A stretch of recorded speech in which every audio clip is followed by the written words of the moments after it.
Γεια σου Νίκη. Γεια σου Κώστα. Μόλις πήρες το πρώτο σου βραβείο. Ναι, πριν λίγο το έμαθα κι εγώ. Πώς έκανε να αισθάνεσαι που πήρες ένα βραβείο? Δεν ξέρω, βασικά είναι το πρώτο μου βραβείο στο... Δεν ξέρω, βασικά πρώτη φορά με βάζω σε διαγωνισμό τέτοιου τύπου, οπότε δεν ξέρω. Είμαι απλά χαρούμενη, δεν μπορώ να πω κάτι άλλο. Ήσουν η πρώτη που έμαθε ότι ήσουν υποψήφια στα Critics Awards, γιατί ήσουν η πρώτη που σου είπα όταν σου πρότεινα τη συνέντευξη. Πώς ένιωσες τότε, πώς σου φάνηκε? Βασικά είναι η πρώτη φορά που παίρνω συνέντευξη. Δεν έχω ξανακάνει ποτέ. Οπότε δεν ξέρω, έχω ένα απίστευτο τρακ, ένα άγχος. Δεν ξέρω, κάτι μου έχει πιάσει τώρα. Αλλά ναι, χάρηκα πάρα πολύ, οπωσδήποτε. Να σου πω τώρα ότι σου παίρνω συνέντευξη, δεν είναι λίγο. Και το αξίζεις πάντως. Να είσαι καλά. Λοιπόν, θέλω να σε πάω πάρα πολύ πίσω. Ξεκινάμε κατευθείαν στα βαθιά. Πάρα πολύ πίσω. Με τρομάζεις. Από τις ρίζες αυτού που ξεκινάς σήμερα της καριέρας, μπορούμε να το πούμε καριέρα, εσύ τι λες? Από το... Ναι, πιστεύω ότι πλέον μπορούμε, αφού είναι πλέον σε επαγγελματικό επίπεδο, δεν είναι μόνο σε ερασιτεχνικό. Η οικογένειά σου ήταν αυτή που σου έδωσε τις ρίζες για να ξεκινήσεις το επάγγελμα που κάνεις σήμερα? Δηλαδή τα καλλιτεχνική εκεί στον...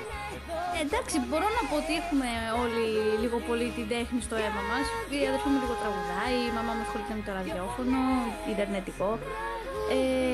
Αλλά γενικότερα ναι, είχα ερεθίσματα από το οικογενειακό μου περιβάλλον.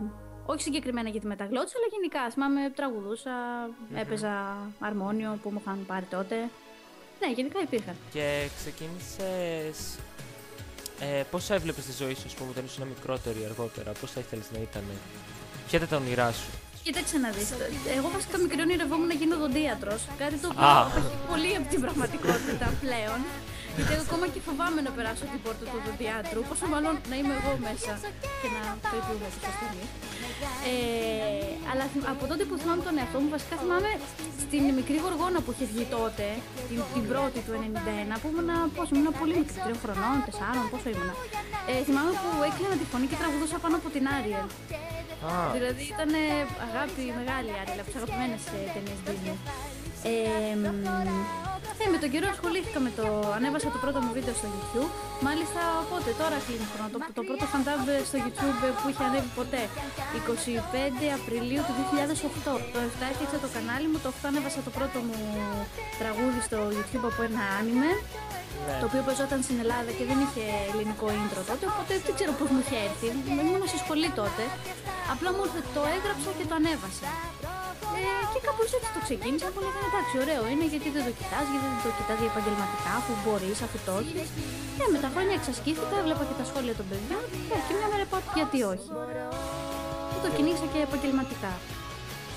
Ανέβασε το βίντεο της Barbie, πήρε 1 εκατομμύριο views. Αυτό πάλι που το πας, είναι το μόνο μου βίντεο που έχει πάνω από 1 εκατομμύριο views. Πώς το κατάφερα εγώ αυτό? Εντάξει, γενικά τα Barbie παίρνουν views, αλλά αυτό είναι άλλο. Μετά που λες πήγα στο σεμινάριο μεταγλώτησης και από εκεί και πέρα άρχισα να παίρνω το δρόμο μου σιγά σιγά. Μάλιστα, θα τα πούμε και σε λίγο αυτά. Θέλω να μου πεις όμως πρώτα ποια ήταν η αντίδραση της οικογένειάς σου όταν ξεκίνησες, ας πούμε, στο YouTube και αργότερα στα στούντιο πλέον? Η οικογένεια μου με στήριξε από την πρώτη στιγμή, κυρίως η μαμά μου, γιατί είναι και πιο καλλιτεχνικό στοιχείο. Τους άρεσαν, έκανα διάφορες φωνές ή με τραγούδια ή σε καρτούν, τη μία πριγκίψα, την άλλη ξέρω εγώ κάτι πιο αγορίστικο, έκανα διάφορα, τους άρεσαν, οπότε με παρότριναν και αυτοί να το συνεχίσω. Μάλιστα. Και άρχισες λοιπόν να βάζεις βίντεο στο YouTube, κάποια από αυτά, τα περισσότερα βασικά ήταν αρκετά επιτυχημένα. Και πώς έγινε μετά? Ήρθε το Nickelodeon και σου είπε σε θέλουμε? Όχι, σε αυτές τις περιπτώσεις δεν κάθονται αυτοί να ψάξουν. Αν δεν τους χτυπήσεις εσύ την πόρτα, δεν πρόκειται να έρθει να σε πάρει από το χεράκι κανείς. Το έμαθα με το δύσκολο τρόπο. Όχι, απλά είχα ζητήσει από μια πολύ καλή μου φίλη ηθοποιό. Της είπα απλά μίλα τους, δεν τους είπα ότι πες είναι καλή, είναι τρομερή, πάρτε την. Απλά να μ' ακούσουν στο θέμα του Nickelodeon. Πήγα λοιπόν, με δοκίμασαν, τους έδειξα τι μπορώ να κάνω. Και τους άρεσε πολύ η δουλειά μου. Τους άρεσε. Μάλιστα. Με πήραν. Στο Nickelodeon ήταν η πρώτη φορά που συμμετείχε σε στούντιο, Η πρώτη μου. Όχι. Η πρώτη μου ήταν. Νομίζω ήταν πρόπερση το καλοκαίρι που είχα κάνει ένα δοκιμαστικό σε ένα Scooby-Doo που θα παίζονταν στο Star τότε. Είχα πει μια πολύ μικρή ατάκα, έτσι δοκιμαστικά, απλά με δοκίμασαν. Την έβαλαν ναι μεν στο κανονικό επεισόδιο, μια κομπάσα δηλαδή έκανα, αλλά η πρώτη εγγραφή σε official μεταγλώτης ήταν αυτή. Σε ποιο στούντιο? Κάναμε στην Power Music. Μάλιστα. Μετά η δεύτερη ήταν πια σε μια μικρή σειρά του Disney Junior με τον Αλιγάτορα. Μετά πάλι του Disney δεν το έκανα εγώ και μετά άρχισαν οι δουλειές στο Nickelodeon. Δηλαδή πρώτα ήταν η Disney και μετά το Nickelodeon. Ναι. Πρώτα έκανα το Disney και μετά το Nickelodeon. Στη Disney πήγες εσύ πάλι όπως το Nickelodeon. Για πες μας πώς ξεκίνησες στη Disney. Εκεί ξεκίνησε μέσω μιας φίλης η οποία την είχαν δοκιμάσει, με πρότεινε, με δοκίμασαν και εμένα. Και από εκεί και πέρα κάθε μια το δρόμο της. Σε άλλες σειρές εκείνη, σε άλλες σειρές εγώ, κάπως έτσι. Άρα λοιπόν ξεκίνησε από την Power Music και στο Star. Δηλαδή με μία τάκα βέβαια. Ναι, είναι μια αρχή. Είναι μια αρχή και αυτό. Όλοι που μικροί ξεκινάνε. Συνέχισες στη Disney και πλέον είσαι στο Nickelodeon. Ναι, σταθερά και αγαπημένα. Ναι. Και καθιερώνεις σιγά σιγά, χτίζεις έδαφος. Ναι. Πες μας μια μέρα στο στούντιο. Πώς είναι δηλαδή, πώς ξεκινάς, μια ρουτίνα. Μια ρουτίνα. Κοίταξε να δεις, ανάλογα τις σειρές, οι εγγραφές είναι συνήθως 2 με 3 ώρες. Ανάλογα φυσικά το φόρτο εργασίας, τι δουλειές πρέπει να βγουν, γιατί αυτά παίζουν όλα με ημερομηνίες, έχουν συγκεκριμένα deadlines. Είναι φορές που έχω πάει και για 1 ώρα, οπότε ξεκινάς.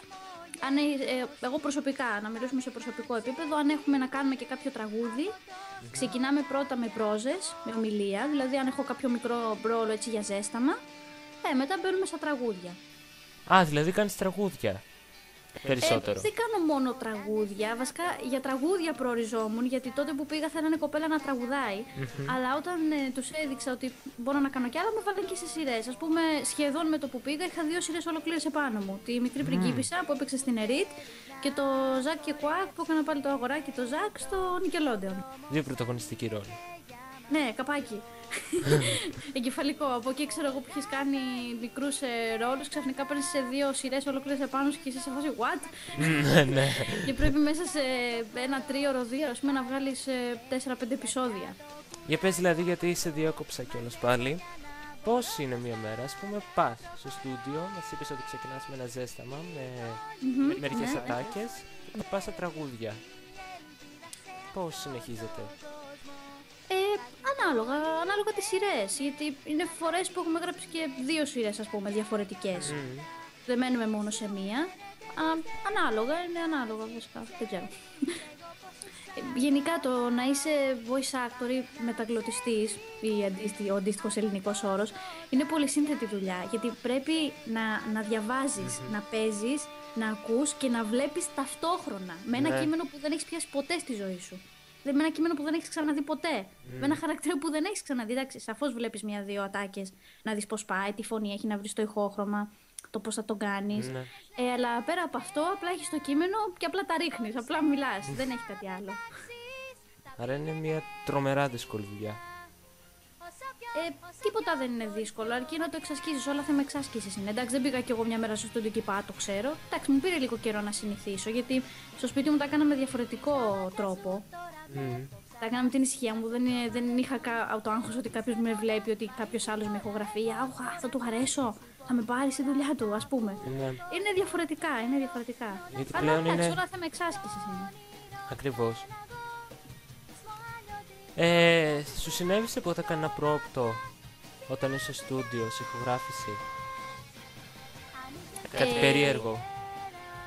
Κάτι αστείο, ίσως? Κάτι αστείο. Θυμήθηκα. Και μάλιστα είναι και πρόσφατο.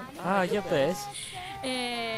Θέλαμε να γράψουμε, τι γράφαμε τότε. Γράφαμε τα Bubble Guppies, τα τελευταία 2 επεισόδια. Και νομίζω να τις τώρα, είναι αυτό που σου λέγω ότι κάνουμε διάφορα κάθε φορά, δεν μένουμε σε ένα.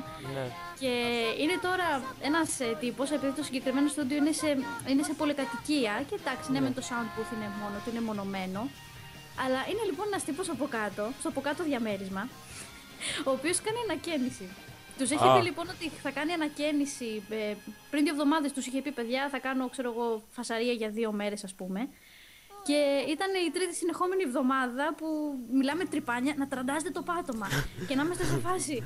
Γράφω την ατάκα, πέρασε στο μικρόφωνο. Ναι, ρε, και πέρασε. Πιάστη μία. Γιατί? Είναι 3 ώρες. Για 2 επεισόδια που θα κάναμε 1 ώρα, έκατσα και 3 ώρες. Επειδή άλλος από κάτω έκανε ανακαίνιση. Εντάξει, συμβαίνουν και αυτά. Ναι. Είναι τα τραγικό. Είναι, άστα να πάνε. Αν πέρασες και στην επόμενη ερώτηση που θα σε ρωτούσα αν είχες ποτέ πρόβλημα σε κανένα στούντιο. Να το βρω 2 τριγώνια, τι άλλο θες. Με ποιους ηθοποιούς νιώθεις ότι ήταν τιμή σου να συνεργαστείς? Βουλακώστα, με τη μία. Ναι, κατευθείαν. Αγαπημένη ηθοποιός. Εντάξει, βέβαια δεν έχουμε παίξει κανονικά σε σειρά. Με την έννοια ότι όχι σε μεγάλη σειρά. Ας πούμε στο Pony που έχω κάνει κάποιους ρόλους, απλά λέω είμαι στην ίδια σειρά με τη Βούλα. Ήθελα πολύ επίσης να συνεργαστώ και με το δάσκαλό μου στο σεμινάριο μεταγλώτησης, τον Βασίλη Καΐλα, αλλά συνταξιοδοτήθηκε τότε και δυστυχώς δεν μπόρεσα να παίξω σε κάποια σειρά μαζί του. Ναι, είναι κρίμα, αλλά είναι από τους πολύ αγαπημένους μου ηθοποιούς. Ξέρεις όμως με ποιον άλλο συνεργάστηκα που χάρηκα πάρα πολύ όταν το έμαθα? Για πες. Με τον Νίκο Παπαδόπουλο. Στο Blaze και οι φίλοι του που έκανα τα αγοράκια και αυτός έκανε το Blaze. Είμαστε κολλητοί εκεί. Τον Νίκο Παπαδόπουλο τον άκουγα στην πρώτη μεταγλώτηση της Άριελ όταν ήμουν 3 χρονών. Και πόσα χρόνια μετά παίζουμε στην ίδια σειρά. Το σκεφτόμουν μια μέρα και λέω wow, πόσο απίστευτο, πόσο wow. Ναι. Με τους ηθοποιούς, τους υπόλοιπους έχεις προσωπικές σχέσεις μέσα στο στούντιο, όχι απαραίτητα φιλίες και έξω. Μέσα στο στούντιο που μιλάτε? Έχουμε επαφές, αλλά σπάνια τους συναντάω γιατί είναι οι ώρες εγγραφών περίεργες. Εγώ συνήθως έγραφα πρωί, άλλοι έγραφαν πιο μεσημεράκι. Και εγώ λόγω του ότι έπρεπε να φύγω για δουλειά, έγραφα και έφευγα. Οπότε έγραφα πρωί-πρωί 10 η ώρα, ας πούμε, 9.30. Οι υπόλοιποι ηθοποιοί γράφουν από τις 12, ξέρω εγώ, η ώρα, 1 και μετά. Οπότε ναι, δεν έχω συναντήσει πολλούς. Αν και θα ήθελα. Θα ήθελα πολλούς να συναντήσω από κοντά. Είναι πολλούς ηθοποιούς με τους οποίους έχω μεγαλώσει με τις φωνές τους. Ναι. Και όταν τους είχα συναντήσει από κοντά, ήμουν σε φάση «Wow, δεν το πιστεύω! Βλέπω κοντά!» Φάνκερ, Λουβίτσα, κανονικά. Όταν ανοίγεις τη τηλεόραση και βάζεις, ας πούμε, τον Nickelodeon ή τον Disney, πώς νιώθεις όταν ακούς τη φωνή σου σε κάποια από αυτά? Ευτυχώς που τα γράφουν και μου τα στέλνουν, γιατί εγώ εκείνη την ώρα κοιμάμαι. Είναι όλα τα προσχολικά που παίζουν μαζί. Και εκείνη την ώρα, λόγω του, ας πούμε, μπορεί να έχω ξενυχτήσει το προηγούμενο βράδυ ή κάποια δουλειά στον υπολογιστή ή απλά ξενύχτησα, ας πούμε.